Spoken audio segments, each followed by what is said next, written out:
Labadiena. Labadiena. Ar rūšiuojate šiukšles? Pagal galimybės rūšiuoju.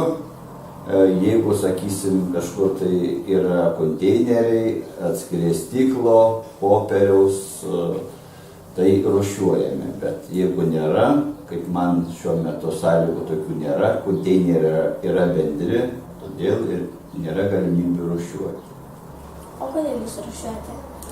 Rūšiuojam todėl, kad visos popieriaus arba stiklo yra iš naujo daromas popierius arba, sakysime, stiklas, vėl yra skaldomas ir pagal aukštą temperatūrą vėl yra lydimas ir darom naujo stiklo, stikliniai indai ir kiti dalykai.